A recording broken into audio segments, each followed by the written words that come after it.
అందరికీ నమస్కారం. అరుణాస్ కిచెన్కి స్వాగతం, సుస్వాగతం. ఈరోజు మన వీడియోలో నిమ్మకాయ పులిహోర ఎలా చేయాలో ఈ వీడియోలో తప్పకుండా చూడండి.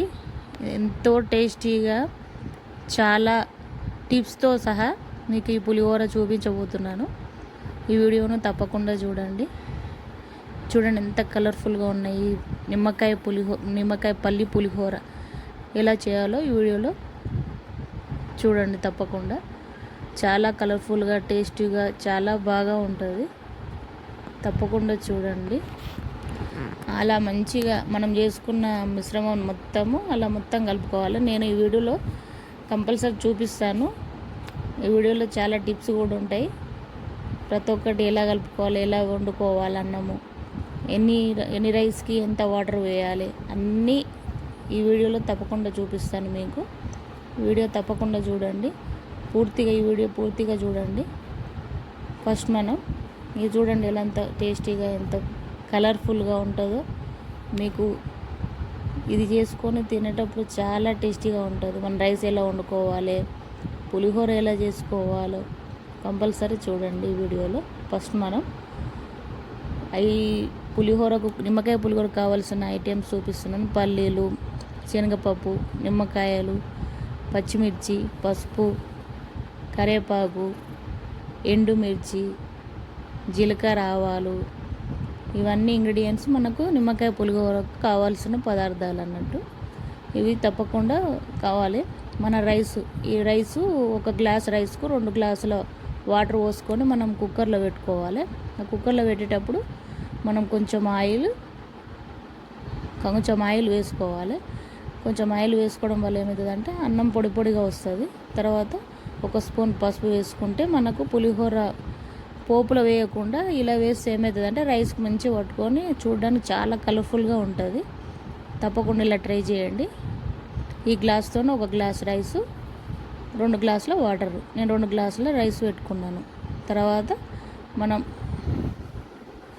కడాయి పెట్టుకొని అది వేడయ్యాక అందులో మనకు పులిహోరకు కావాల్సిన పులిహోర మిశ్రమంకు కావాల్సిన మిశ్రమానికి కావాల్సినంత ఆయిల్ వేసుకొని ఆయిల్ వేడయ్యాక తర్వాత మనం కొంచెం సిమ్లో పెట్టుకోవాలి. ఆయిల్ వేడయ్యాక తర్వాత ఒక 3 to 4 స్పూన్స్ పల్లీలు వేసుకోవాలి. ఈ నిమ్మకాయ పులిహోరలో పల్లీలు ఎన్ని వేసుకుంటే అంత బాగుంటుంది టేస్ట్. మనం సిమ్లో పెట్టి వేయించడం వల్ల ఏమవుతుందంటే మనకు పల్లి లోపల వరకు వేగి చాలా టేస్టీగా క్రంచీగా ఉంటుంది. మెత్తపడకుండా మంచిగా క్రంచీగా ఉంటుంది. తర్వాత అది కొంచెం వేగాక శనగపప్పు వేసుకోవాలి. శనగపప్పు వేయడం వల్ల మనం పులిహోర తినేటప్పుడు అక్కడక్కడ తగులుతుంటే చాలా టేస్టీగా ఉంటుంది. ఆ స్మెల్ కూడా ఆయిల్లో మంచిగా వేగుతుంది కదా, మస్తు టేస్ట్ బాగుంటుంది. తర్వాత అవి వేగాక జీలకర్ర, ఆవాలు వేసుకొని మళ్ళీ ఒకసారి బాగా కలుపుకోవాలి. ఈ పోపు బాగా వేగాలి. అది వేగాక తర్వాత ఎండుమిర్చి వేసుకోవాలి. తర్వాత పచ్చిమిర్చి, తర్వాత మంచిగా కలుపుకోవాలి. ఈ పచ్చిమిర్చి, ఎండుమిర్చి కొంచెం ఆయిల్ బాగా వేగాలి. వేగాక తర్వాత కరివేపాకు వేసుకొని మళ్ళీ కలుపుకోవాలి. ఇందులో పసుపు వేయనక్కర్లేదు, ఎందుకంటే మనం ఆల్రెడీ ఈ రైస్లో వేసుకున్నాం కదా, రైస్కి మంచిగా పట్టుకొని ఉంటుంది.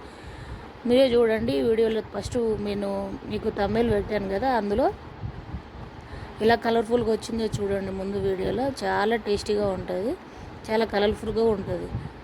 ఇలా మంచిగా వేగాక మనం పక్కకు పెట్టుకొని ఆ రైస్ అది ఇందులో మనకు పులిహోరకు కావాల్సిన నిమ్మకాయ పులుసు ఇలా జబ్బలో మొత్తం రైస్ అయ్యాక మనం అలా అన్నం మొత్తం పొడిగా అయ్యేటట్టు వేసుకొని దానికి తగినంత ఉప్పు, మనం పసుపు వేసుకున్నాం కదా, చూడండి ఎంత మంచి కలర్ఫుల్గా కనిపిస్తుందో. మనకు ఆ రైస్కి ఎంత కావాలో అంత ఉప్పు వేసుకొని తర్వాత నిమ్మకాయ గుజ్జు మనం 5 నిమ్మకాయలు తీసుకున్నాము. మీ టేస్ట్ తగ్గట్టు మీరు కూడా వేసుకొని మనం చూసుకుంటూ కలుపుకోవాలి. తర్వాత మనం చేసుకున్న పోపు మిశ్రమం మొత్తం వేసుకొని బాగా కలపాలి.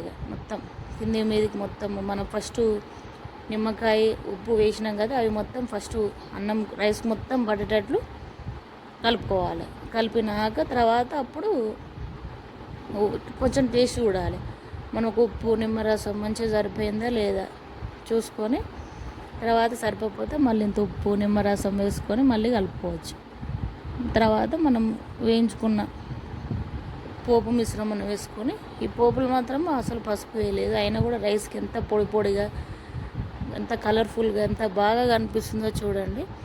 మనం ఆ పోపు వేసుకొని ఆ పోపు మిశ్రమాన్ని వేసుకొని మళ్ళీ తర్వాత ఆ కడాయిలో ఏమన్నా ఆయిల్ అది ఉంటే మంచిగా మళ్ళీ కొంచెం రైస్ వేసుకొని దాని మీద కొంచెం కలుపుకొని మనం మొత్తం మిశ్రమం మొత్తం రైస్కు అన్నంకి మంచిగా కలిగేటట్టు మంచిగా కలుపుకోవాలి.